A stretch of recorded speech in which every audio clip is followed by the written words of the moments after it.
Welcome to APCUG's Saturday Safari, where we get together and get off the big truck, get on our Bermuda shorts, put on our helmets, and we go charging down the trail to find new information about technology. Today, we have an exciting workshop for you. It's of great interest to me because since I retired, I have built 3 different computers and helped do some others. So it means it's about time for me to do that again. And given the announcements of new CPUs and graphic cards, the introduction of DDR5 and the new GPU pricing crash, now is a good time to think about building a new computer. Even if you don't think you want to build it yourself, knowing what the parts are will be useful in evaluating if the price is good for what you are getting. This workshop's going to cover the components needed and some pitfalls to be aware of. RPI graduate Roger Fujii is a PADX, who is from Potomac area, technology guru. And he has been helping with the Osher Lifelong Learning Institute at George Mason University with knotty tech issues since 2006. And so with that, I'm going to have my notes here and turn things over to Roger. And if I can build a computer, you can build a computer. Take it over, Roger. Well, that was a great introduction. I don't think I mean, you covered exactly what I was, the reason why I made this presentation to begin with. Let me share the screen to get this thing going. And you're right. Like right now is a very good time to start looking into computer, just because there's all sorts of new things that are coming out, and basically it's sort of like buying a car. I mean, there's good times to buy a car and there's bad times to buy a car. Good times to buy a car is usually towards the end of the year when the next year's models come out, but you still have the old year's model come out. So basically you have a better choice, and basically the pricing doesn't tend to be very bad. And basically right now, just because there's new CPUs and there's new GPUs coming out, basically there's a lot of competition, and basically you can get a lot of new computing power for not too much money nowadays. Oops. So we click on this. All right. So, the first thing is, if you're going to build a computer, I mean, you have to ask yourself, well, why go through the hassle? Because I can go order something from Dell. And there are several answers to this. One is basically, you get the components you want. So, like if you're going to buy a car, if you don't want leather seats, you don't have to pay for leather seats. Or else, if you're buying a car, sometimes you have no choice but to buy the leather seats, because basically that's how it comes. When you're building your computer, you get to choose each component that you want to stick into it. So basically, you pay as much or as little as you want for that particular component. The artifact of that is you can save a lot of money because you don't pay for things you don't need, or or you don't need that much power, you want to spend it somewhere else. So there's a lot of cost balance that you can do when you build your own system.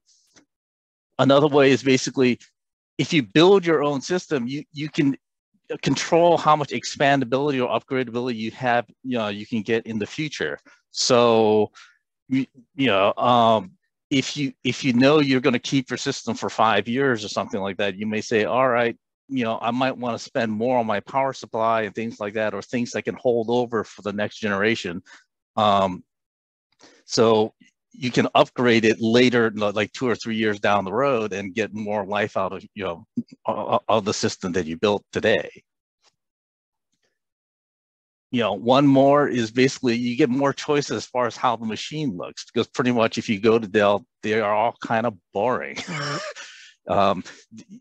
You can get things in white, black, I mean, there's some things that come in like, kitty cat, themed boxes. I mean, there's all sorts of things you can, all sorts of cases where it's, it's more visually appealing, or at least some people it's more visually appealing. So And also you get better size choices. So if you want a small case or a large case or whatever, there's choices to be made there.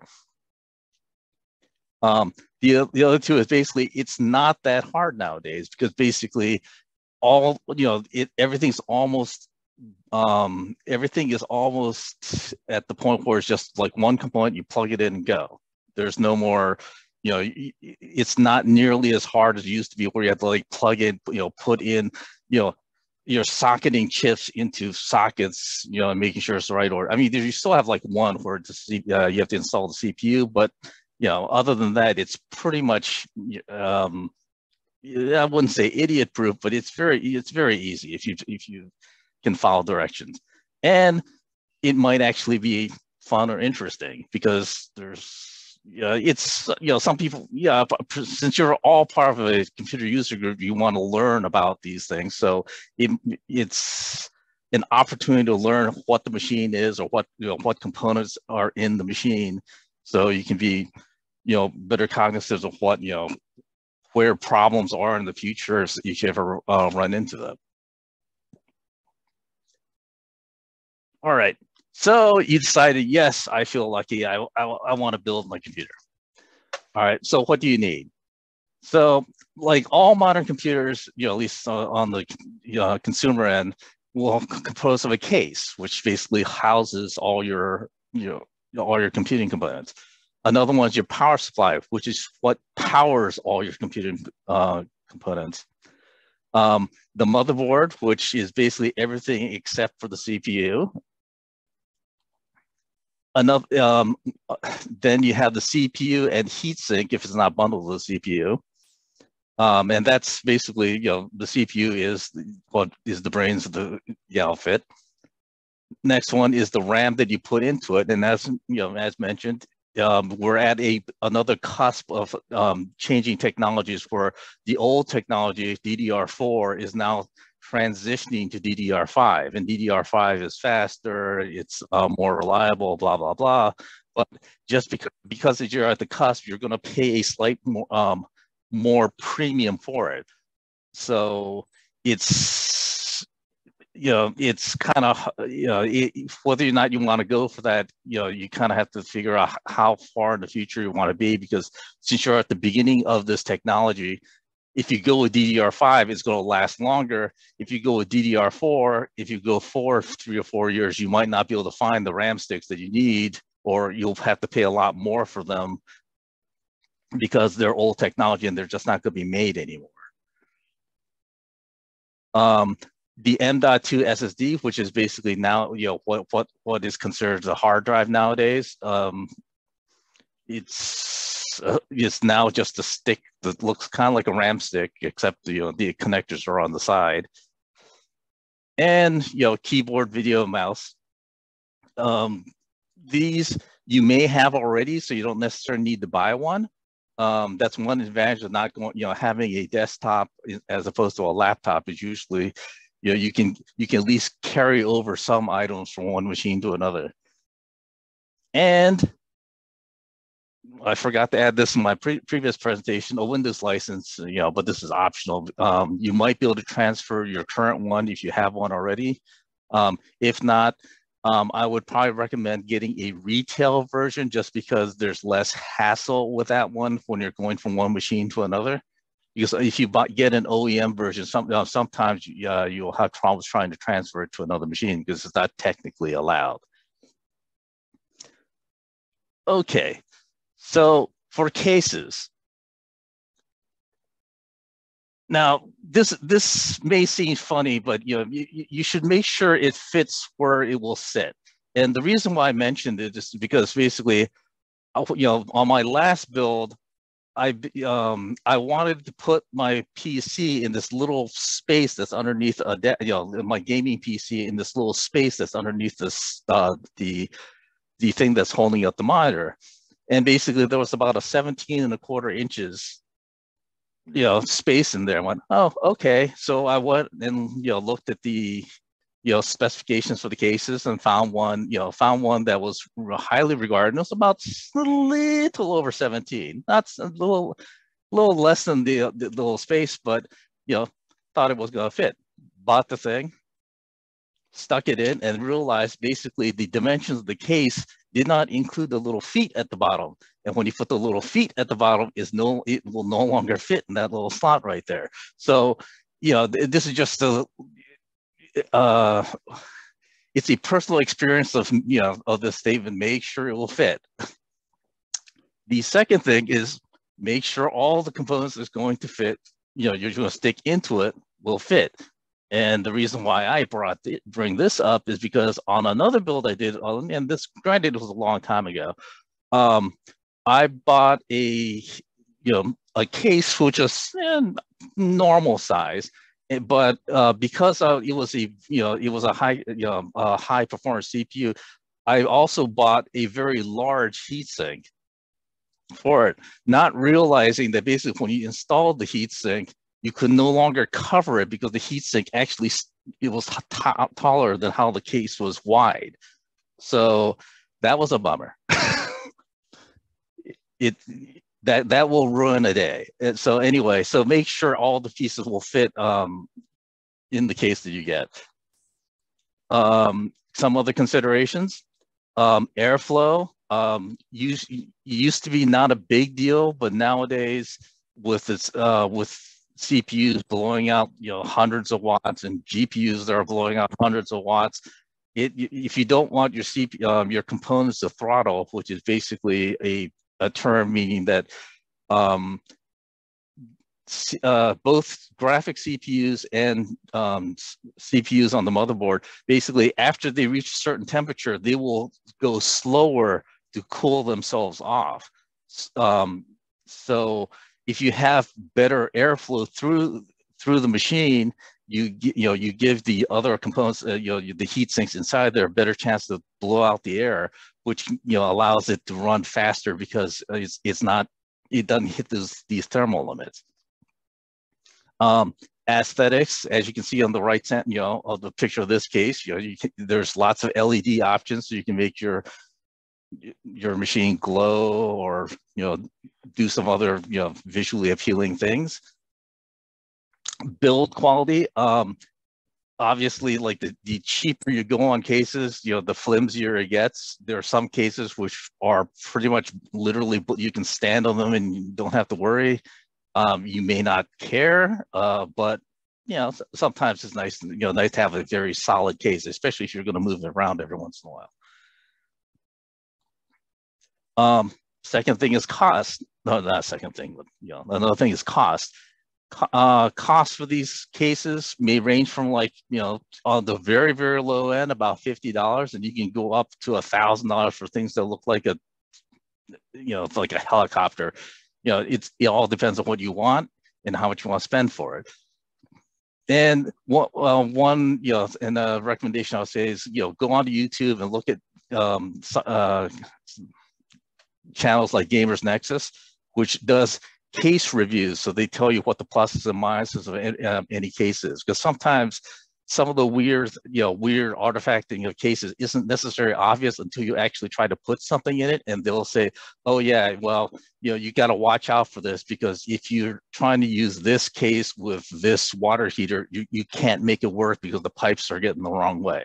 So it's good to have reviews on these things, so what to avoid, because a lot of times you just cannot tell just by cursory scanning over specifications. All right, the next thing is power supply, and think of the power supply as kind of like the engine of your computer. So it's good that make sure you have enough capacity for the things that you want to run. So your CPU and your GPU. For the most part, most people don't need more than 550 watts to 600. Don't be one to be sold $1,000 watt or higher unless you're going to run a high-end GPU and a high-end CPU, because it's just not worth it. Because for the most part, the way power supplies works, getting more wattage doesn't gain you anything, because A, it costs more. B, the power supply themselves, they have an efficiency band that they're rated to work with. And basically, if you're in the lower, if you're only using 10% of the power of the power supply, it's very inefficient at that low end scale. It really wants to run somewhere between like 20 and 50% of its load capacity.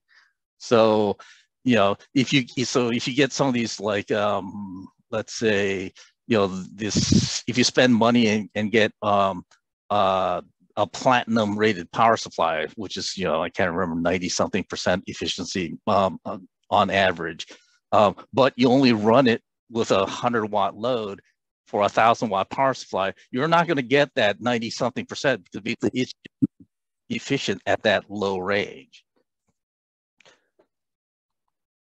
And the thing is, if you guess wrong and you decide, oh, I really do want, the nice thing about having you building your own power supply, building your own computers, you can always replace it later. Granted, you pay a little bit of a stupidity tax that you didn't guess right in the first place, but it's not as bad as getting a completely new computer to fix this one problem. And the one thing is, basically, this is one component that you don't want to skimp too much on, just because they last a long time. So it's not worth saving $20 on and get a really crappy power supply. You're better off spending a little bit more for this, because they last a long time. These specifications don't tend to change. So basically, like, I've been using some of these power supplies for over a decade without any problems. All right, let's see. All right. Two other things, basically, and I noticed this on some of the review sites, is basically people seem to confuse the certification with how reliable or how well something is made. Do not make that mistake. Basically, when you see 80 plus gold or 80 plus bronze, all that means is basically it's rated for that a certain amount of efficiency for that power supply. It does not mean that it's made with better components or whatever. It's just basically it's like a miles per gallon. You don't know how well the car is going to do, just because someone told you, oh, I get 22 miles per gallon or whatever. You have to go look at other things to figure out if the power supply is any good or not. One good rule of thumb of the power supplies is basically look at the warranty length, and this is probably good on most things, but especially for power supplies, the longer the warranty length, the better off the power supply tends to be. So if you see something with a 10-year warranty, it probably has good components in it. If you see something with a 1-year warranty, that's probably not a very good one. All right. The next thing is motherboards. So first thing to keep in mind is basically the motherboards are coupled by with the CPU type that they have. So basically any given CPU, they can only work with certain kinds of chipsets, and because of that, you can only run a CPU with certain kinds of motherboards which has those chipsets. There's lots of variations on some of these things. Like for AMD, there's like 3 different kinds of chipsets you can get. And each of these have they're separate by costs and features. Other things that the motherboard variations is how many RAM slots you have. I mean, some only have 2 slots. Others have 4. It may not make much difference. One advantage that 2 slots have is basically because there's only 2 slots, they tend to be, you can get much more high performance results from them. If you don't care, then it doesn't make a difference. But for those who want to overclock or really tweak their systems, usually they say the two memory slot ones is more reliable when you overclock than having 4. Other ones is USB slots in the back panel. You know, some are really skimpy and only have like 4 or 6. Others have like 12. It's better to have more slots. You're better off having more slots to plug things into rather than going through hubs, because when you go through hubs, you're actually sharing the upstream bandwidth. And so if you put a mouse onto your like your hard disk, your hard drive backup, your mouse may have, stuttering, may start to stutter when you're doing like a fast backup. So on things like that, you want to plug the hard disk drive into the, into the back panel, and give it a channel of its own, so you don't necessarily have that contention.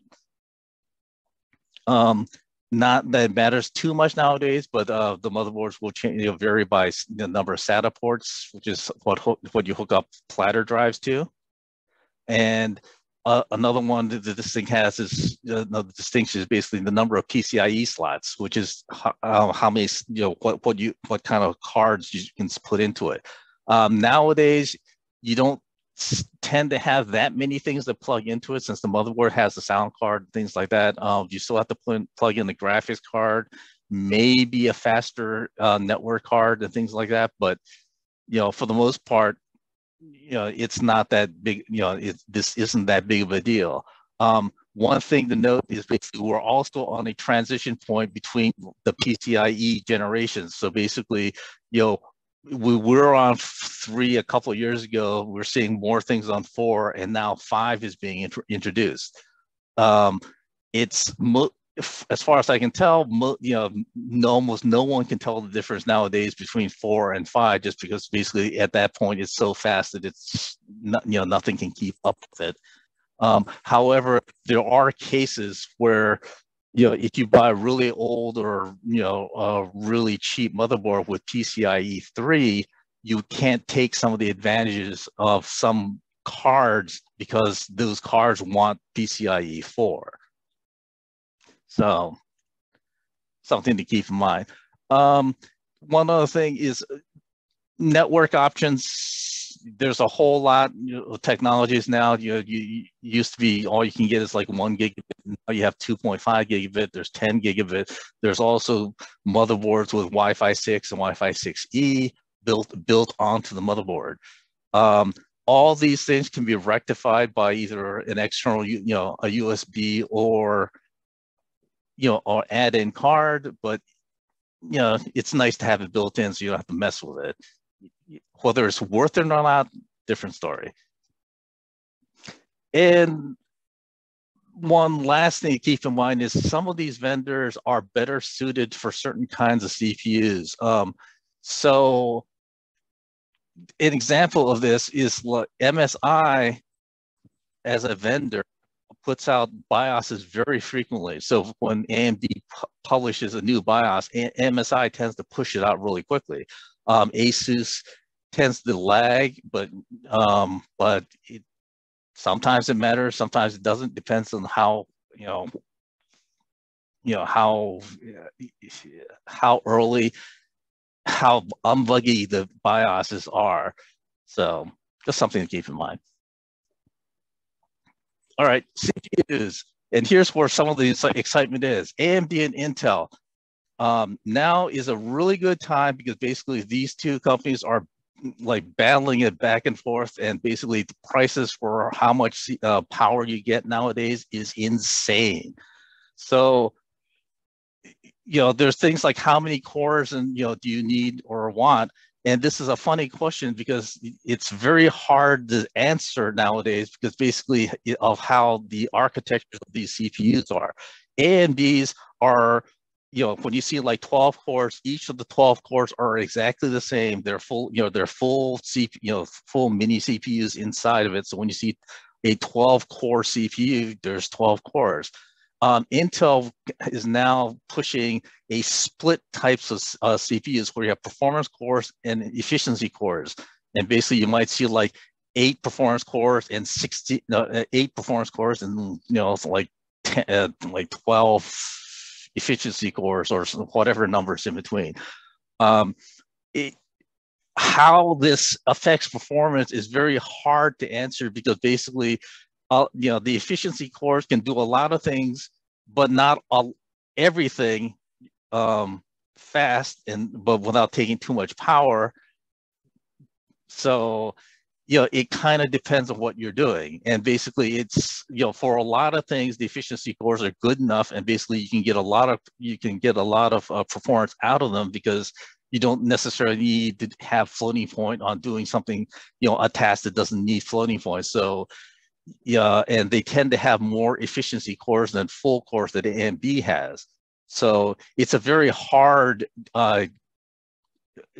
metric to say which one is better. A good gauge of how nowadays of what the performance metrics, well, at least the comparison are, is look at their prices. So if a CPU comes roughly around the $300 mark or something like that, look at the competition of what they're offering the $300 mark, and that's going to be roughly peers. So, and one other thing is basically look at reviews on the type of stuff that you're going to do to figure out what the best bang for the buck is going to be for this. The reason why you want to do this is because there's all sorts of different different kind of cases that different kind of use patterns, and basically the Intel chips are going to excel in certain kinds of use cases. The AMD chips are going to excel in other kinds of use cases. So, if you're just looking for just dollars per what you get, it's going to make a big difference in what kind of what CPU is getting. So like if you're like compressing or decompressing a lot, the AMDs just blows the Intel chips into the ground, because basically they have more full cores, and that's what decompressing and compressing tends to want to use. For gaming or something that has a lot of different kinds of mixes for the E cores can really kick in, you'll find that the Intel, especially the cheap chips, offer an enormous bang for the buck for what you're getting. The 13100s and is an amazing chip for, I can't remember, like $100 and something. So it's a good time to be shopping. Other things are basically your heat sinks.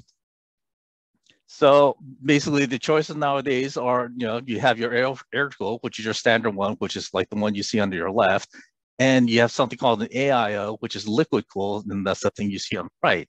Now, it used to be that your AIOs was considerably more expensive than the air cooled ones. But during the, like Amazon Prime Day or something like that, I was seeing name brand AIO coolers for less than like $90 for 240s, 360s. They were amazing prices.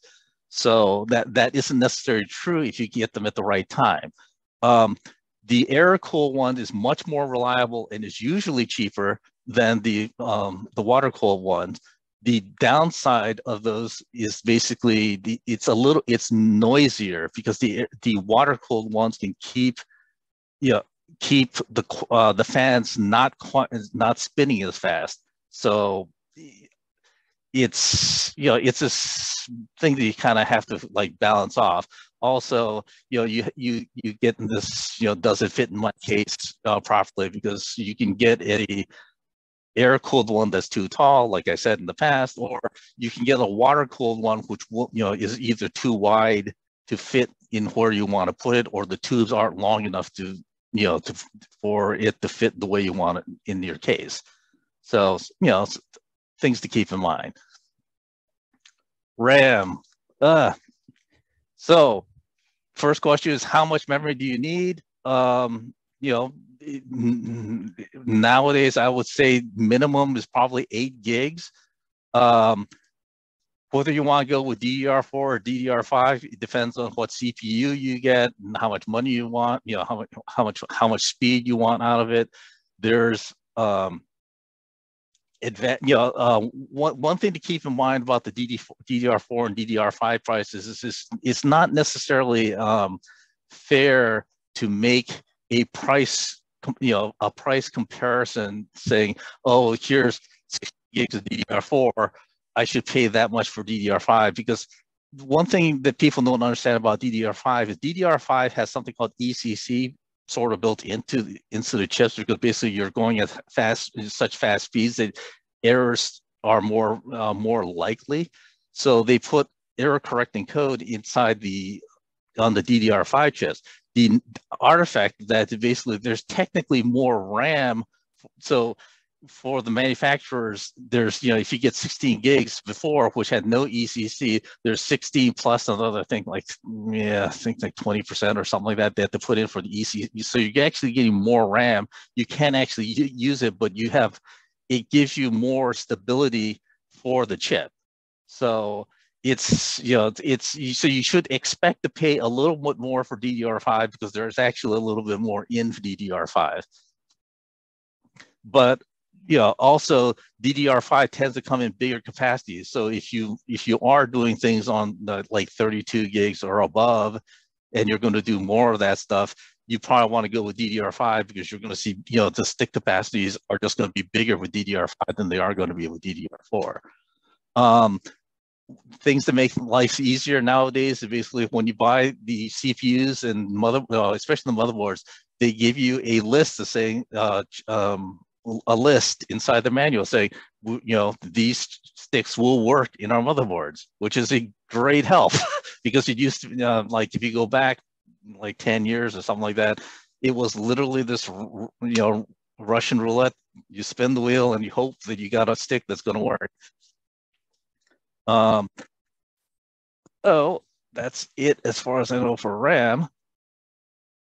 The M2 SSDs is another place that you're seeing like enormous strides in technologies. First big advantage is basically there's no cables. Literally, you unscrew something on the motherboard, you push this thing in and you just screw it down. That's all you have to do. Second thing is basically it's very fast. I just bought a 2 terabyte the Western Digital Black SSD for, I think it was like $180, and it was giving it's rated for 7,000 megabytes per second. Now keep in mind, at 7,000 megabytes per second, it's over 10 times faster than a SATA SSD. 10 times. So it's you can get a lot of performance. If you're doing a lot of disk I/O, it's worth it to get like a PCIe 4 based motherboard and stick one of these in, just because you get so much more throughput through these new SSDs, and they're not that expensive. One nice thing about SSDs is basically the cost per gigabyte is pretty much linear nowadays. So basically, a 1 terabyte SSD will cost half as much as a 2 terabyte SSD, and a 500 terabyte is about half as what a 1 terabyte SSD. It's practically linear. So you just kind of figure out how much you need, and you can kind of figure out how much you're going to spend just by looking at what the terabyte for dollar costs are. Oh, got that one. All right. So another one is your keyboard and mouse. Not necessarily the most exciting things, but this is something you look at every day. So you may want something that A, feels good, and B, looks nice. Now, one advantage, as I said before, is basically if you have ones already, you could use it. If you like it, great. If not, you can change it. Unlike on the laptop where you're kind of stuck. If you live next to a micro center or something like that, you can actually go and feel what the keyboard feels like, because they all feel kind of different, and some are better to other people than others. So it's kind of worthwhile testing it if you can. Yeah, let's see, we got through that. Yeah, let's see. Yeah, one other thing is these keyboards have, some of them goes clickety clack, like the old IBM keyboards. Some people like it, some people hate it. You know, it's a personal preference thing. Yeah. And same thing goes with mice nowadays. I mean, they all kind of, some glow, some don't. Some, you know, there's a gazillion buttons, lots of things, you know, lots of customizations you can do. All right, monitors. I'll probably spend a little bit more time than what the documentation, at least this slide has, just because this is another thing that can, has a lot of places where you could expand on. So one thing about monitors you can get, you know, is the size.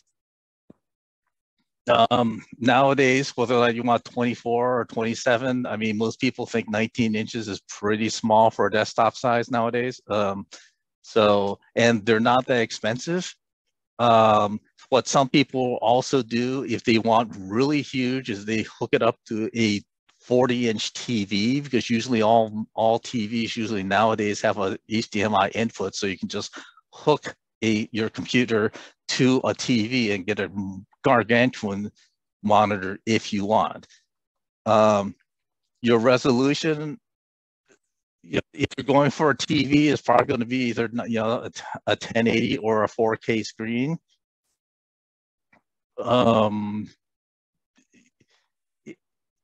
Or like if you look on the bottom, you know, on the bottom right, there are TV, you know, monitors which are called ultra wides, which is, you know, which has a funny resolution. I think it's like 3840 by 1080. So it's like having two, you know, two HD monitors side by side as one big panel.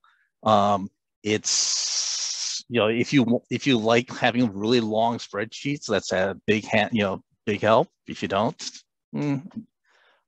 refresh rate, which some is not necessarily talked about a lot, but basically that's how fast the computers, you know, writing to the screens, like the old, and, you know, like if you go back to television days, that was about 30 frames per second.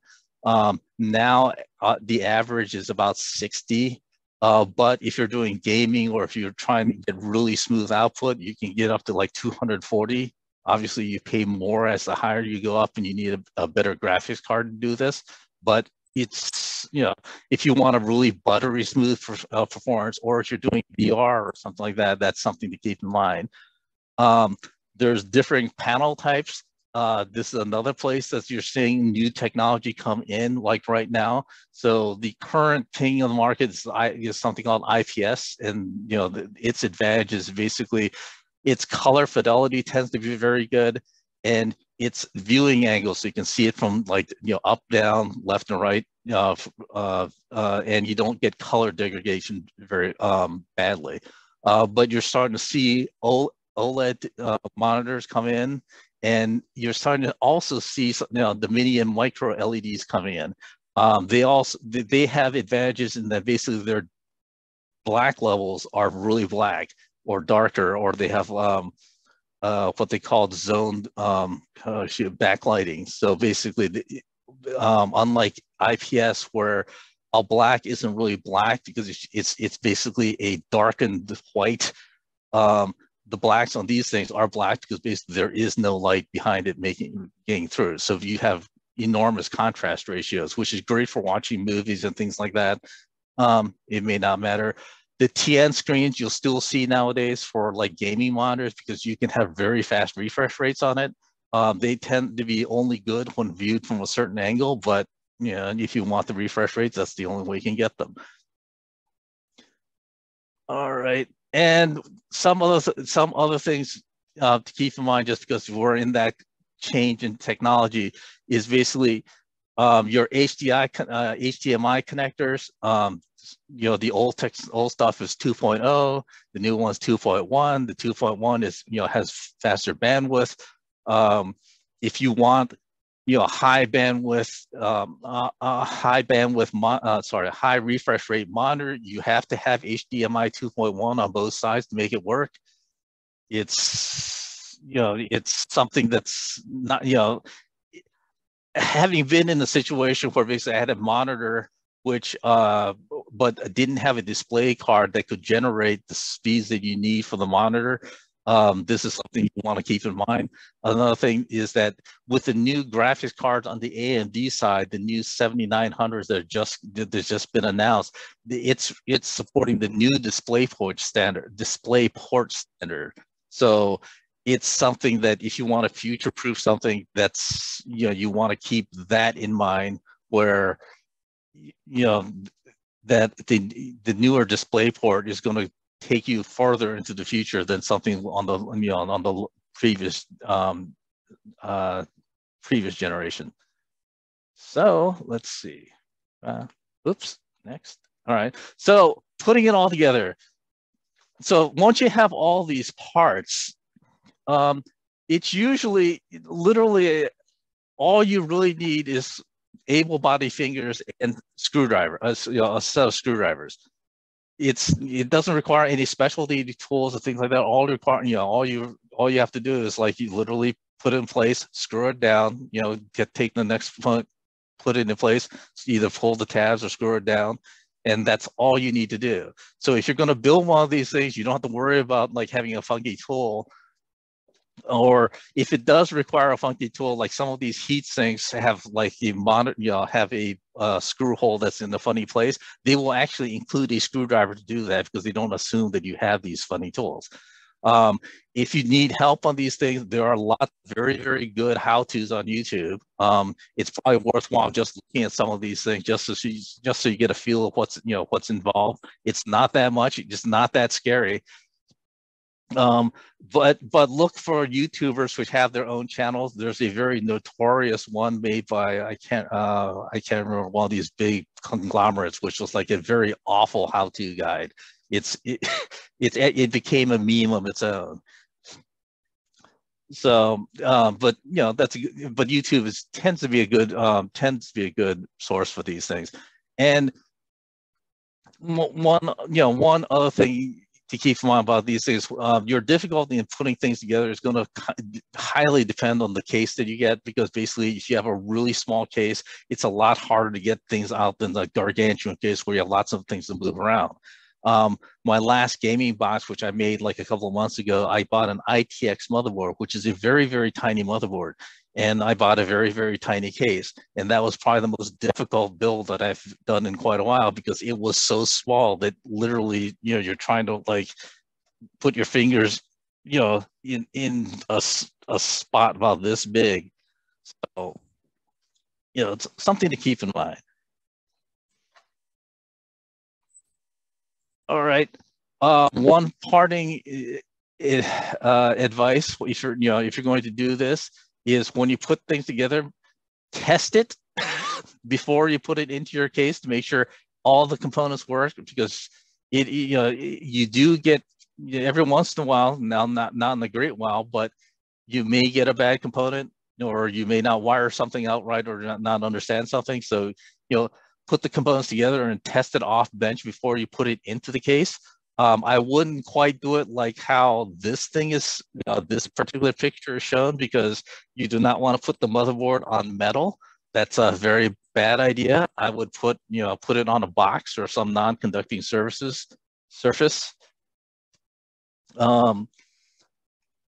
So yeah, stick it in the case. If you are daring, you could try, putting it into a case, but and test it. But I wouldn't recommend that one. And the last thing is basically, and I've made this mistake in the past, where I put everything in the case and I start tying down the cables to make it look nice, and then realize, oh crap, I didn't do something right, so I have to take everything apart. So don't do that until everything works. Then make it look pretty. So if you do that, you could enjoy your new system. And that is the end of my presentation.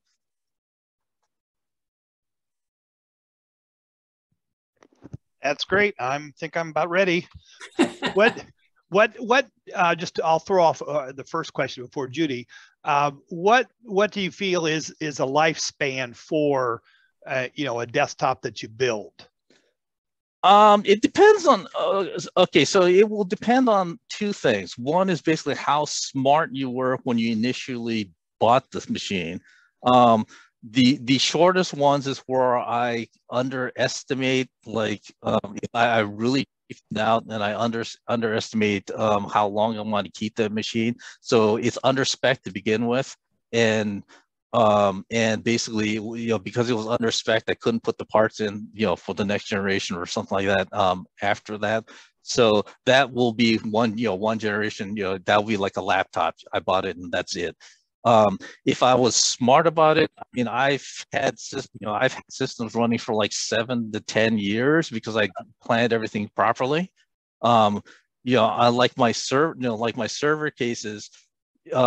Literally, it's this. I've had my server running continually, and basically, I've been upgrading along the way, but not all at the same time. So my server stuff. I bought the motherboard, I bought the drives. I'll increase the drive capacity with the same motherboard, but after a while, I'll change the motherboards and keep the drives. And basically that's been an ongoing thing for like over 10 years. So, it kind of depends on how well you've planned these things.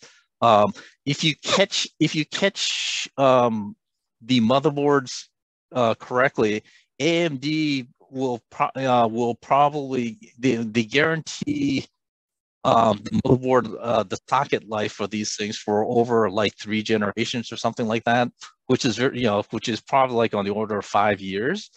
Like for the previous AM4 socket, it went from Zen 1 to Zen Zen 3, whatever the X3D is.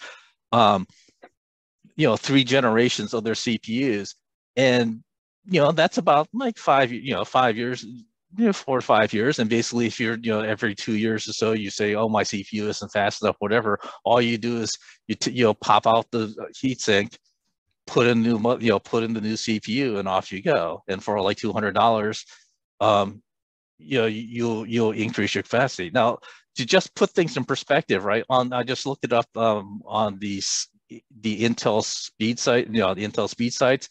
So the 10th generation Intel chips, the 10900 versus the 13900, which is just what just came out, there is a 2-fold increase speed. And literally that only came out like a little 2 years ago. So in 2 years, you're talking about a CPU that's running twice as fast as what you had.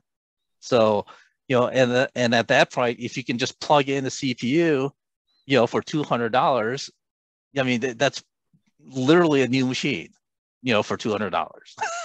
Yeah, that's one thing in terms of my last build, is whether I can just get away with putting in a new CPU, because everything else seems to be okay, but I'm sure that it's been too many years for the CPU.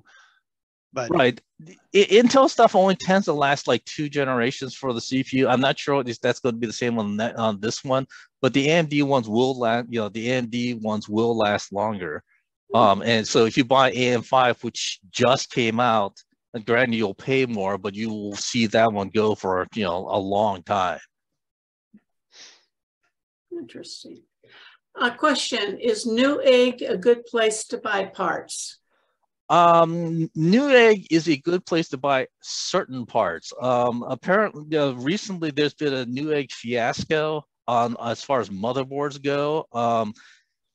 So basically, people are saying I would not buy a motherboard from Newegg. I would buy it from buy component parts like M2 drives or keyboards or that kind of stuff. But because they had that fiasco part with the motherboards, people are just saying I wait or find some other vendor for that. Thank you. One other place you can find this stuff is obviously Amazon.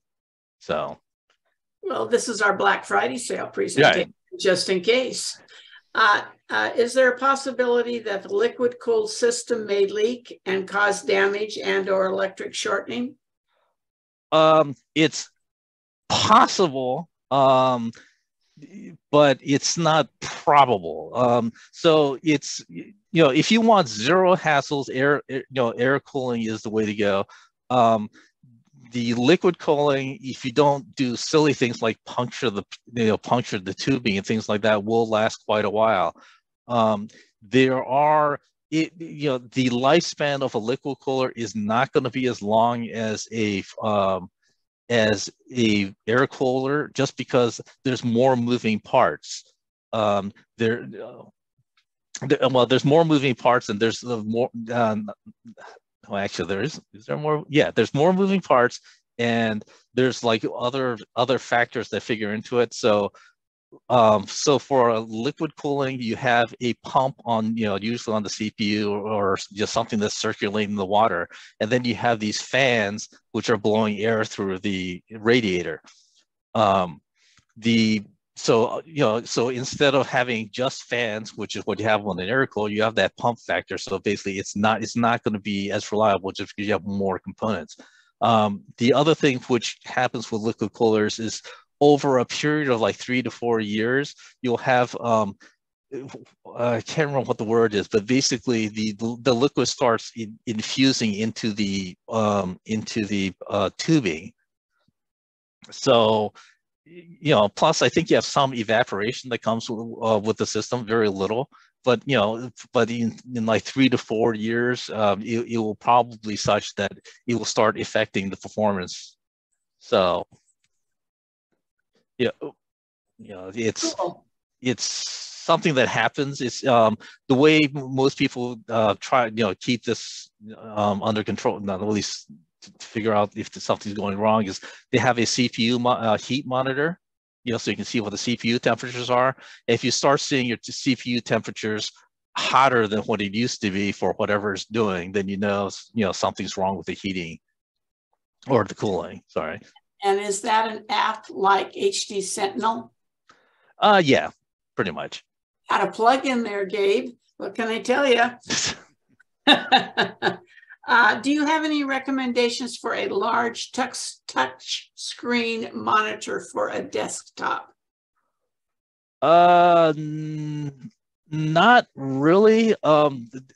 Realistically, the problem that you have with large touch screens is you tend to not want a larger screen close to you, just because, it starts becoming overwhelming when it's beyond a certain field of view of your eyesight.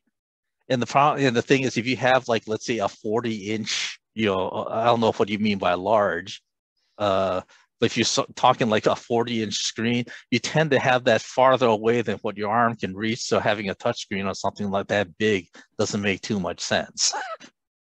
But if you're talking smaller ones, like on the 24-inch stuff, I don't have any recommendations other than, choose a manufacturer that, you have heard of, like LG or, whatever. Do you have any experience building machines with green considerations also a factor, e.g. runs 24/7, mid-range performance needs, but lower power demand and less heat production a plus? So you're okay. So I'm kind of a cheap person, or at least, hate throwing money down the toilet. So I tend to be a little bit, cost conscious of these things. And what, the things that you come across are basically the amount of power that you use is going to be, kind of dependent on how you configure the CPU. That's going to be the biggest factor in what your draw is going to be.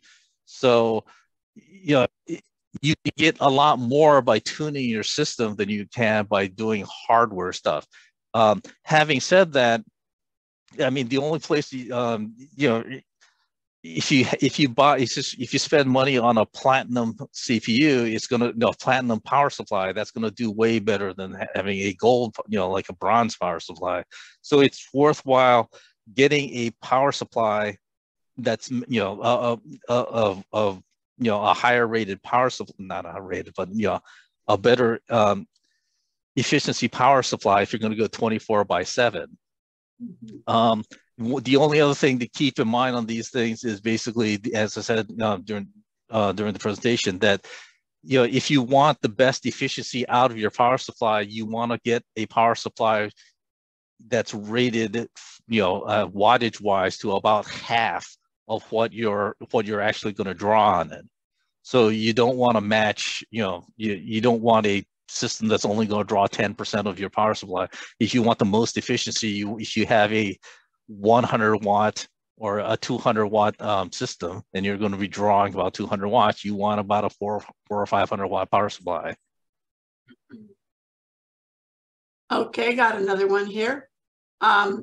Just built my new PC. I'm planning to. This person says, I'm getting ready. When I set it up, is my PC endangered for setting it up without a Microsoft account? Endangered from what? Well, but it not working because they ask for a Microsoft account when you start setting up your Windows operating system. Can you get past that these days? Okay, so I've just literally a couple of days ago just tried to do it, and unfortunately, it gets more obscure. If you're trying to create if you're trying to install Windows without a Microsoft account, they make it harder and harder. You can still do it, and if I remember correctly, it was something like you had to give it a fake name, you had to give it a fake a fake password, or sorry, you have to give it a fake email address and a fake password. It will try, it will fail, and then you have to look in the options, you know, on when it failed, and there'll be this small little gray box that you can push to create your, you know, a local account. And I don't even recall them calling a local account. It was something, you know, you can still do it, but it's not, you know, it wasn't nearly before where there was an option when you set it up, you know, where it says, you know, you type in your Microsoft account or create a local account. It isn't that obvious anymore. Yeah, that's what I've heard, especially with the last 3 months with Windows 11 setups. You're right, but well, I don't have 11. I only tried about with 10, but I know with 10 you can still do it with 22H2.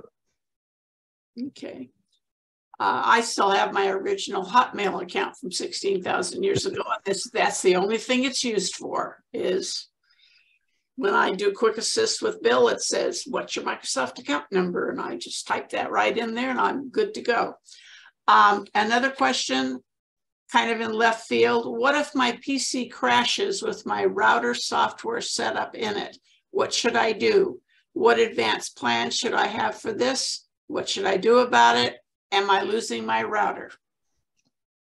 Well, your router, I'm not really quite sure what you mean by your router software. The person means that all the setup, the password, the username, password, stuff like that. Well, assuming that you don't have a what I would consider a catastrophic event, so in other words, a meteor didn't come and smash your computer to bits. You know, if your computer like crashes, the worst case is you can always take the storage device that that's on it and bring it to another machine and read it on another machine. So, you know, I've never, you know, unless you have a case where the storage device itself goes bad, and you know, like NVMe drives, or you know, I have a couple that went bad. But mine is that case. You can recover, you know, you can recover that. So it's, you know, you can, I guess. Okay, I am out of my chat box questions. We're going to open it up to the floor. Please use the reactions raise hand to ask a question of either Bob or Roger, and you will immediately go to the head of the line on my screen so I can call on you. And don't forget, we love questions. And if you do not have the chat box open, press that space bar down and hold it, and you won't have to try to figure out which is the left-hand side of your screen to unmute yourself. John, you have a question. Yep, I demonstrated in that. So going back to the replacing the CPU, most CPUs that I've ever used have the heatsink right attached to it. Is it best to get a new heatsink to go with the new CPU, or can you reuse the CPU or the heatsink that you know for sure fits in the case and everything? So the heat sink nowadays is going to be determined by how much wattage your CPU is going to be blowing out. If you have an older CPU, older heat sink, you probably don't want to put like the highest end CPU on it and put a smaller heat sink on it, just because it won't be able to dissipate that much wattage. Having said that, some of if you go with a mid-tier 1300s, or if you go with the low-tier ones, it's probably still going to be way faster than what you currently have. It's probably going to even be cooler than what you have, so you might be able to take that. Or if you were like me and bought like an huge, the over-spec'd heatsink to begin with, and yeah, no problem, just put it. So that's another thing. That's another thing. Like other than the power supplies, that you tend to be able to like carry forward if you plan well, because they don't have all they have is like moving fan. So you just kind of move it from one thing, as long as you have the mount for it.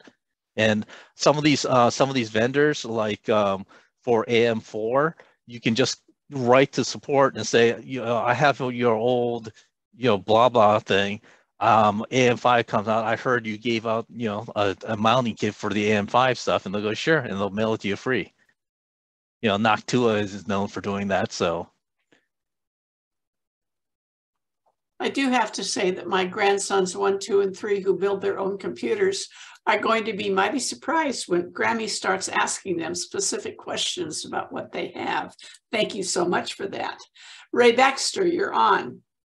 Yes, thank you, Judy. This is for Roger. For building a new PC today, how many USB-C connectors do you recommend? And are there any special considerations for them? The two things which the two things which I will say about USB-C is basically I've never seen two.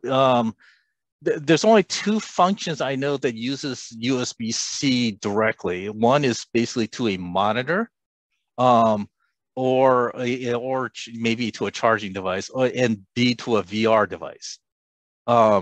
So if you have a VR, if you have both, then you probably want two. I've never seen more than two. And one other thing to keep in mind on these things, because I have a friend of mine who ran into this case problem, is basically if you buy a case with a USB front panel USB-C connector, because a lot of these motherboards nowadays have a USB-C connector in the back. But as with most things, like there's a reason why you have USB-A front panel stuff, because they're easy to get attached things to. What he found out was basically the motherboard he had did not have a USB-C header on it, so he had the front panel connector but no header to plug it into. So he had to go through this USB, to USB 3 conversion stuff, which was kind of a pain in the ass.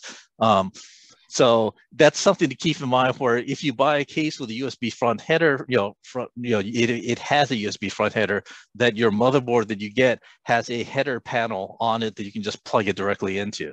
It will save you a lot of hassles and makes life so much easier. Thank you. Excellent question, Mr. Baxter. By golly, yes. David, you're on. Okay, I built a new computer about 2 years ago, just before retiring. And one thing I didn't think about was when I was setting up the BIOS, I did it the old way I had done a number of years ago, and I didn't send it up for a UEFI BIOS. So when Windows 11 came out, my computer is capable of running it, but I'm going to need to put the BIOS around to the UEFI, and it's going to be a little hassle. I'm perfectly happy with Windows 10 right now, so I'm going to leave it that way until I need to switch it over. But checking out how you want the BIOS to start up is important too. And just answering the question about how if your computer goes out and you lose your router settings, if you've done a backup and it's just your hard drive that went out, you should be able to reinstall it. And I have a network attached storage box that I keep an encrypted file with all my passwords, etc. So if my main computer went out, I could get to it from my laptop or even my my tablet to get into that file and see what my passwords and setup was. Oh, one thing I'd like two things I'd like to mention on that. One is there are utilities which will be able to convert like an MBR thing to EFI, and then so you can get it working to allow safe boot to work. So there are utilities that can convert your drive to the format that it that will make that work. At least they claim to, anyway. Right, I've checked that out, and I know I can do it. I just don't want to bother with it right now. Right. Well. The thing, as a side effect, that for me, I deliberately have it that way because that's one safe way you can prevent Windows 11 from installing on your machine. And it worked very well. Yeah. The second thing is basically if you have like a faster memory, just since you're talking about BIOSes, and even if you have this, even if you have pre-built or a menu or even from Dell, what you want to make sure is you want to go into the BIOS and check the RAM settings and make sure XMCP is or DCOP, or I can't remember what the AMD equivalent is. Make sure that is turned on, because if you have a RAM speed that's beyond 2166, or I think it's 2166, that is what the default is going to be. So if you pay for like a 3600 RAM and that is off, when sometimes they default it to off, you're losing a lot of performance just because the vendor did not turn that feature on in your BIOS. So it's worth going into the BIOS to make sure that that is on if you were sold a 3200 or 3200 or some of the higher speed RAM RAM kits. Thank you. The chat box is back open for comments since we're in the live Q&A now. Jerry Crow, it is your turn. Good morning, good afternoon. I just wanted to quickly, I'm a big fan of those NVMe solid state drives. And I will tell you that if you have one, they're fast enough even with an external enclosure through USB. I've got about 5 of them running on my system. But the one on my motherboard that's connected into my laptop directly through the motherboard interface, the speed on those things is blinding compared to even, as you said, regular SSD drives. So I just want to say, and plus it's about $100 a terabyte is where they're running. The low end ones are slightly less, and the high end ones are slightly more. But I've got a couple of 2 terabytes connected via USB. And I will tell you, I have some old, I still have IDE PATA drives, a couple of them connected to my system. And I use them for backup and nothing else. But the NVMe drive on the motherboard of my computer will drive those things at speed. The access light never goes out. That's how fast the NVMe is. When I'm doing my backup using a Cronus True Image or Home Office, whatever they call it now. Anyway, heartily recommend. I'll never buy another hard drive that isn't NVMe personally, but that's just me. Thank you, Judy, and thank you for the great presentation. Gary.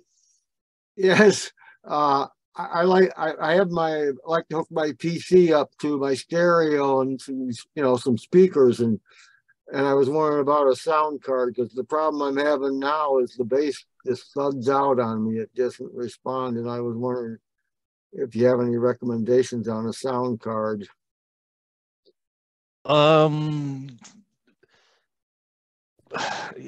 the problem about sound card nowadays is basically it's hard to find, just because because basically all the motherboards have a sound on it, so basically it's not a big thing nowadays. I think Turtle Beach and Sound Blast and Creative still makes them. Usually they fit in like the 1X slot. The thing which you kind of have to make sure is basically you have a slot that goes into the okay, so because graphics cards are so fat nowadays, it's quite possible that there is, even though you have spare PCIe slots, that basically with the graphics card there is no slot that you can put in another card. Okay. So you have to open up your case and make sure, yeah, there's an empty slot that you can do. And you also have to make sure that empty slot also has a back panel that you can put, you can connect things up to. It's so, the two things you have to do is go find one, and you can go to Newegg, and I'm sure they sell, there's a couple that you can find there.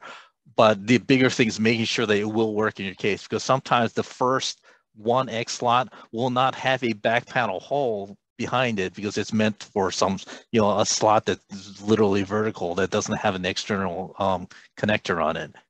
And if you have one of those, you can't plug, you can't do much with it. So. Okay, well, maybe it's my speakers or my amplifier then, because I was just figured it was the onboard audio.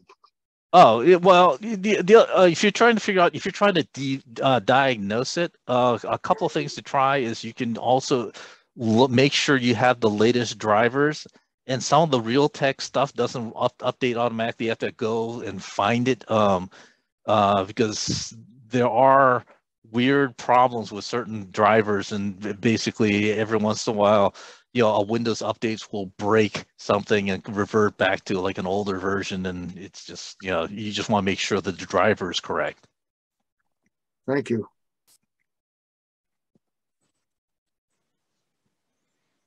Carl. Hi, I put some comments in there. I wanted to ask if, what do you think, Roger, about upgrading HP desktop that I have? When I bought it, I had Windows 8, so it's been upgraded, to Windows 10. It can't do 11, but just replacing the motherboard because it's slow. The problem on like HP and Dell is they tend to have non-standard sizes, so you can't actually replace the motherboard on those things. Usually, I don't know how, if you're talking about the Windows 8 era, you might still have a platter drive on it. And basically the biggest win, I've been saying this for like several years, is basically your biggest win you're going to see on those things is just get an SSD. Whether if it has an M.2 slot, stick an M.2 thing in there. If it doesn't have an M.2 slot, but you still have a platter drive, find a SATA SSD, plug it in, and that's going to give you a 10-fold increase in disk speeds. It'll be like a new machine, not as new machine as far as that. That vintage goes. It's not going to compare against a new machine today, but yeah. Okay, well, that's good information. Thank you. What I left in the comment is I upgraded it or added a second monitor for a friend of mine and for her computer. It was a 27-inch monitor, and I found two things that helped. One is it had an audio jack for external speaker on the back of the monitor. And secondly, it had a single pedestal base.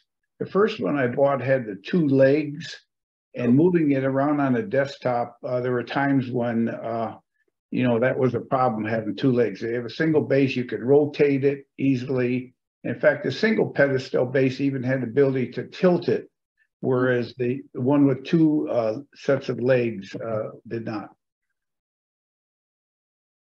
Yeah, one other thing is, speaking of legs, is that the monitor arms that you can hook onto VESA, if you have a VESA mount on the back, they are remarkably cheap nowadays. I mean, used to be you couldn't get one for less than $150. Now you can get one for like 30. And those are, really nice for, keeping your desktop clean or something like that, because basically they grill the legs completely by just clamping onto your desk, and, you can move it up and down, left, right, whatever. John. I just wanted to share, it's down, share an idea with groups of something that they could do for their members. My group, prior to COVID, we about yearly, for I think at least 3 years, we held a build your own workshop, and it was open to anybody. And we had a lot of people who, gave it a try, and we would meet beforehand and do just what Roger did excellently, and going over the components you need, the options you have, because everybody, could pick what they wanted, gave them a recommendation for a good average user experience drive. Then we all loaded up into cars on a different day, drove the 50 miles over to Micro Center. Everybody went in with their shopping cart, and we went up and down the aisles of the do-it-yourself, and everybody picked up a case. Everybody picked up their motherboard, their processor, whatever hard drives they wanted, whatever. Back in the old days, CD-ROM drives, and gathered all that they wanted. And some people, got dual drives, and some people got, this and that. And there were a few people that wanted to go the extra expense. Then the next week, we brought them all in, and we set up tables, and we had a few people who were like the coaches, but we made these people put it all together. And then at the very end, it was their option to decide what they want to do for an operating system. The workshop was sponsored by the Linux group, but everybody had their choice. Most did Linux and some did Windows. And everybody went home with a very good, put together by themselves computer. And then we did it the next year, because those people told some other people how easy it was and how much fun it was. So if you've got the location with some space that you could do, and you got a couple people that like to build, sponsor a build your own workshop and do the same thing.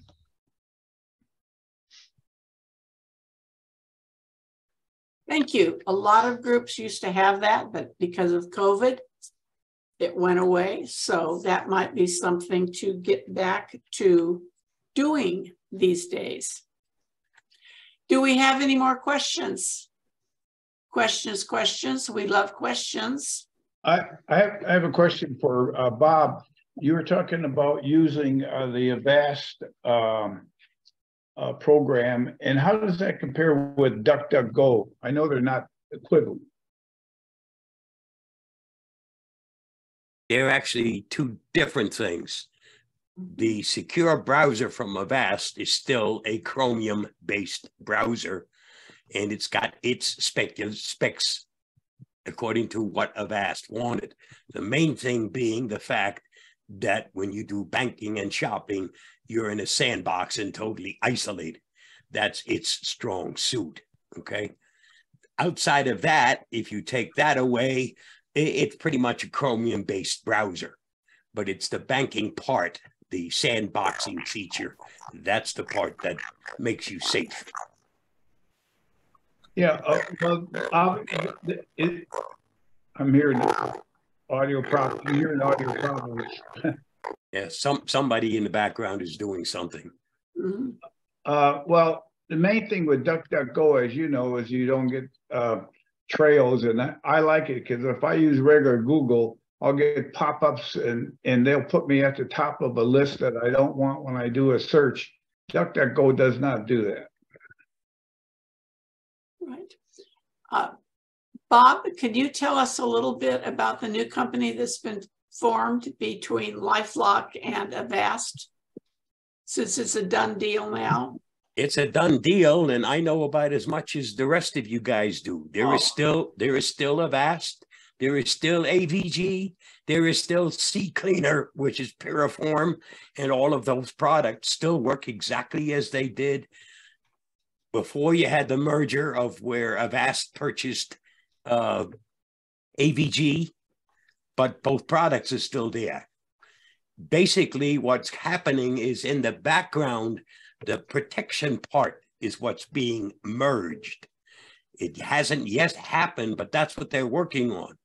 But you're still going to wind up having separate products because although Norton now owns the whole kit and caboodle, their whole idea behind getting it was to make sure they can advertise that they worldwide have more than 500 million users.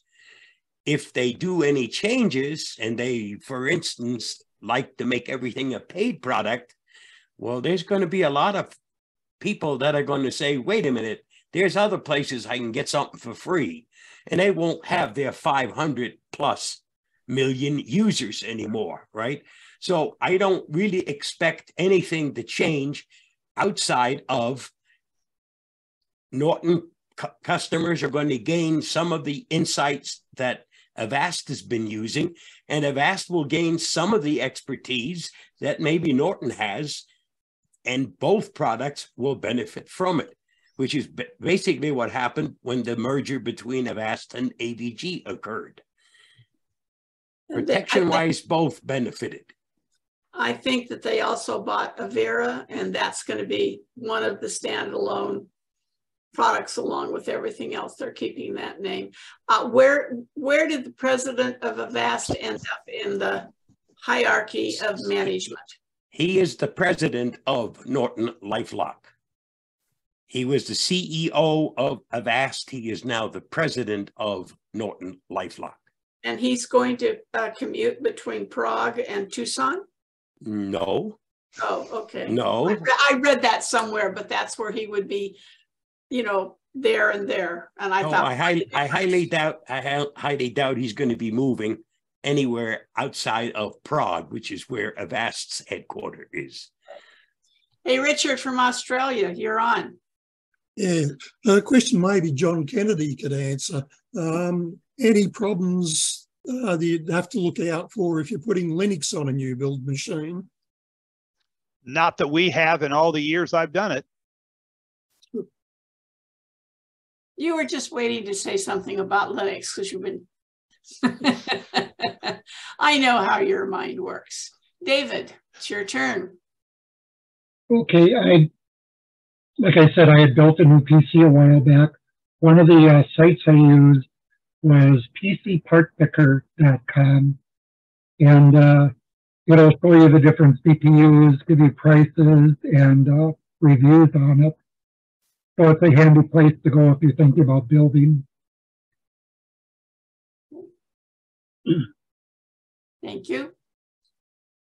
Yeah, one other place that's really good to look at is Micro Center has remarkably good prices for like CPU motherboards because you know they'll usually have like a CPU motherboard combo, and there's various coupon codes or something like that you can get like right now I think if you get like an AM5 motherboard, they'll throw in RAM, 32 gigabytes of RAM for free. So, you know, if you have a Micro Center nearby, that's another place to look for good pricing. I have heard that from all the groups that have a Micro Center near them. We had Fry's in California, and they went belly up. Any more questions? Questions. We love questions. Okay, you guys. Hey, Roger and Bob, this has been absolutely fantastic today. I really appreciate it. And, you know, thank you so much for spending time with it. Gabe told us we would love your presentation, Roger, and he was honest with us. That was great. Wow. Now, I have one question. Do you have, or does anybody have a recommendation for someplace to go to download drivers, an app or anything, or is it best to go to each and every entity that you have? It depends. For many, if you're running Windows 10 for many things, you're probably better off using the Microsoft repository. Just make sure you click so much. Click on the click on the. There's a little option to install the latest drivers. It's not done by default. But there's an optional thing, and there's then you go to a driver tab, and then you can see what drivers that it did not update. But that's usually the best place until you might have some problems. Like in the past, there were like if you had some of the Intel graphics drivers or something like that, you had to go to Intel for it. There's only a couple of exceptions I was put into, like some of the Intel graphics drivers, some of the Realtek sound drivers, and some very early like USB chipset stuff that that we're having problems. But nowadays, usually the Windows one is good enough as long as there is a driver there for whatever you're trying to do. If you do not have them, like if you have a device that's has its own driver that that isn't on the Windows driver list, go to the vendor itself, because that's the best source for it. Failing that, then you're off the beaten path, and you have to start gauging whether or not you trust the source that you're going to. I usually don't go beyond that just because it's just I don't know what I'm getting. Roger, unless you have a problem, if it's working, there really isn't a reason to update unless there's a problem or security related issue. But if it's working, is there really a reason why you need to go looking to see if there's updates? If there is no problem, unfortunately, the word problem has a a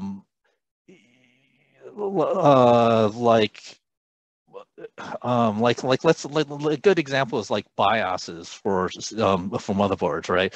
Where you might not actually have your system wigged out, but you'll find that some BIOSes will, like if you install the latest BIOS, will increase performance by 5%.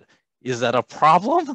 No, it's not a problem, but I don't necessarily like to leave like 5 or 10% of my performance on, so it's it's this thing where you kind of have to look at what's being offered and say, is it worth it? I hate to use the word problem, because problem means something going wrong, as opposed to I'm not getting something, where there might be things in the newer driver that you're not getting, but it's not necessarily a quote problem. Thank you. John. Me? Oh, hi. Yeah, I've got a program called Get My Drivers. It looks at about 180 or so drivers. When I first installed it, it found a dozen or so that need to update. Now, it only occasionally finds something to update. And by the way, if you've got Norton Security, it's got a utility in there that does something similar. So they're just there. I got the Get My Drivers through IOLO, which is, System Mechanic. Would you put that in the chat box for me, John? Oh, okay. Thank you. Gary.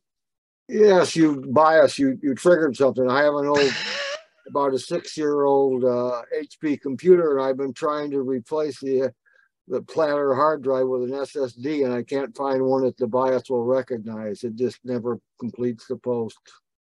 Do you have any suggestions on what I could do? It never. Well, I'm not really quite sure. Is it an M.2 drive that won't recognize? No, it's just a standard. I've tried HP. I've tried just a regular SSD drive. I just plug it into the same. Take the platter drive out and plug that one in, and it just never completes the post. It won't recognize the drive. Huh? Because usually it recognizes, but you might not be able to do something with it. The only time I've seen that happen is with like some Lenovo's, which had like hard coded stuff. Apple is also another one, which used to be really bad as far as like inserting SSDs on, but I've never seen one where it wouldn't recognize the SATA drive. Is it? I was just wondering, can he make sure that he sees it in the driver manager? I've had that where it didn't show up, but I went to the driver manager and then I did something to click on it to activate it or something, and then just the drive was there. The computer just freezes up. It just never, like I say, it never completes the post. It never, even though I, transferred the hard drive, all the information, it just never, it doesn't give me, I've tried to listen for beep codes and everything else. It just freezes up. Well, okay, so I'm kind of confused. Did you put, since you're trying to transfer from one thing to another, that means you had both drives connected at the same time? No, I didn't have another SATA port. So I just copied the operating system. Well, I tried Samsung and I tried Crucial and I tried IBM, and even though I replaced the platter drive with one of these SSDs, it just won't recognize. Okay. So what does the BIOS not recognize, or it just doesn't boot? Yes, that's the only thing I can figure out. It's the BIOS, because there's nothing wrong with the drive. Well, okay, so there are, like, if you go back, I don't know how old your machine is. It's about 6 years old. But there is an issue, like if you go back far enough, where if your platter drive was 512 byte sectors, most SSDs are 4K sectors, and basically a lot of copying programs will not do that correctly. If you are lucky, it will say I'm doing it wrong, I won't do it correctly, and stop. If you're unlucky, it will copy it, say everything's fine, and it will not boot. So what I would probably suggest is basically hook the thing in, find like a Linux, like a live boot, a live thumb drive, boot off the live thumb drive, and see if you can see the drive with Linux. And if you can see the drive, you know that it's not a BIOS problem. It's not necessarily a BIOS problem. A good distribution, if you can find it, is what's that? Shoot, I can't remember what that. I tried disabling UEFI, but it still didn't, and enabled the legacy devices, but that didn't help. So. It should see the device. You might have problems if you have like secure boots turned on. I'm not sure. And there's something called like a CSM module or something like that. That has to be turned on if you're trying to boot from a non-secure device. Okay, thank you. Mm-hmm. And our last question will be Mike Ungerman. And because we have to get ready for the all-important annual meeting that will be short and sweet and to the point. And I would like all of you're all invited to stay. Mike, you're on. Okay, given the demographics of our participants, I'm sure, almost positive, that many of you still have data on floppy disks. I guess we could do a little survey and see how many do it, but I'm sure I know we have at least one member in our group that is constantly bugging me with questions about new motherboards, new equipment, and then being able to still access this floppy drive. So I'll start with Roger, and anyone else that wants to answer is, how are you handling access to floppy disks, both the 5 1/4 and 3 1/2? Okay, so I have a separate box which I can connect practically anything to. Literally, it has like a SCSI controller, it has a zip drive, it has a floppy controller. It doesn't have a modern motherboard. I mean, it has something from like 10 years ago or something like that. But essentially, I use that machine so I can blank out blank out hard disks, because I give disks that needs to be destroyed or safely wiped out, so I just plug it in that machine, so it's there for reading and writing anything. And that's probably the cheapest way one could do it. You can probably find some weird, like weirdo USB converters to get a floppy drive to read, but it's going to be expensive. So USB drive. USB. A USB floppy drive, but plug it into a USB port. And then, but then I've seen that there are problems getting the drivers under Windows 10. I'm not sure about 11 to actually read it on a machine running Windows 10 or 11. Well, it kind of depends on what you're doing. That's why I have an older machine, like an older machine that was designed for that, not going through this this abstraction going through the USB, because it's sort of like USB serial devices. They work for like 98% of things, but there are 2% that it's never going to work for, because it's literally is missing some of the signals that the old RS-232 used to have. So you need something with a bona fide serial port to make it work. So the easiest thing on that is to find an older motherboard and connect it just for doing stuff like this, just because you know that it's going to work. Oh, cool. Thank you. Tim, you got a couple of minutes and then we got to do annual meeting. Talk fast. Okay. His time's up already. In Mike's area on the floppy drive, I have an old ancient 3.5-inch USB floppy drive. I don't know if you can even get them anymore. And if you're talking 5.25 or 8-inch, I got no solution other than what Roger brought up, having a real old machine that can still handle those old drives. Thank you so much, guys. Again, Roger and Bob, this was way cool, and I appreciate your time and your excellent presentations. Roger, will you please send me your PowerPoint? Thank you so much. And John, do whatever you need to do. I'd like to thank everybody for attending one of our Saturday workshops. We will be back with another Safari in 3 months. We'll be back next week with the final chapter of the Learning Linux from the Windows 10 user's point of view. And then we'll be off for Thanksgiving, and we'll be off because there's a 5th Wednesday and we never do 5th Wednesdays. So thank everybody. And it's great to have you with us.